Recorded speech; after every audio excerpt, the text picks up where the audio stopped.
بسم اللہ الرحمن الرحیم۔ سیرت کا تیسرا سبق ہے۔ انشاءاللہ العزیز ہر روز بہت مختصر سے وقت میں آپ کے سامنے سیرت کا اسباق آتے رہیں گے، اور انشاءاللہ العزیز نیچے آپ کو سوالات بھی ملیں گے، آپ جوابات ضرور دیں۔ سبق نمبر 3، رسول رحمت صلی اللہ علیہ وسلم کا نسب مبارک۔ حضرت اسماعیل علیہ السلام کو اللہ تعالیٰ نے 12 بیٹے دیے تھے۔ ان کے بیٹوں میں قیدار نامی بیٹے بہت مشہور ہیں۔ قیدار کی اولاد میں عدنان مشہور ہوئے، اور عدنان کی اولاد میں قصی بھی مشہور ہوئے۔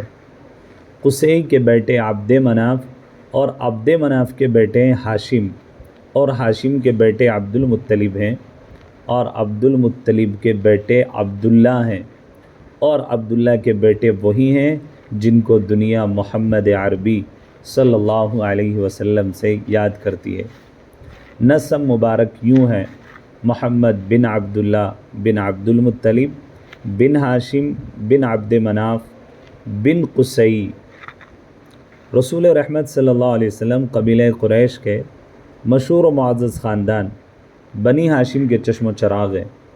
حضور علیہ السلام کے پردادا ہاشم بڑے ہی سخی اور مہمان نواز تھے، اور حاجیوں کے خدمت گزار تھے۔ ہاشم نے اپنی شادی مدینہ طیبہ میں بنو نجار کے خاندان میں کی۔ ہاشم کے بیٹے عبد المطلب ہمارے رسول رحمت صلی اللہ علیہ وسلم کے دادا ہیں، جن کا اصلی نام شیبہ تھا۔ ہاشم کے بیٹے کعب اللہ کا سارا انتظام عبد المطلب کے سپرد ہوا، اور عبد المطلب بھی اپنے باپ کی طرح حاجیوں کی خدمت کیا کرتے تھے۔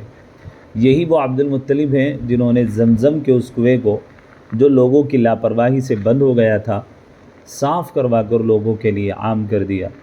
اسی کنویں کے پانی کو آب زمزم کہتے ہیں۔ عبد المطلب کے 10 بیٹے تھے، جن میں 5 بیٹے بہت مشہور ہوئے: حضرت حمزہ، حضرت عباس، ابو طالب، ابو لہب اور عبداللہ۔ عبداللہ اپنے باپ کے پیارے بیٹے تھے۔ یہ وہی عبداللہ ہیں جو رسول رحمت صلی اللہ علیہ وسلم کے والد محترم ہیں۔ عبداللہ کی شادی قبیلہ قریش کے ایک شریف گھرانے کی لڑکی سے ہوئی، جن کا نام آمینہ ہے۔ یہی آمنہ رسول رحمت صلی اللہ علیہ وسلم کی والدہ ہیں۔ حضرت آمینہ وہب کی بیٹی ہیں، اور وہب قبیلہ بنو زہرہ کے سردار تھے۔ ان کا سلسلہ نسب قریش سے جا ملتا ہے۔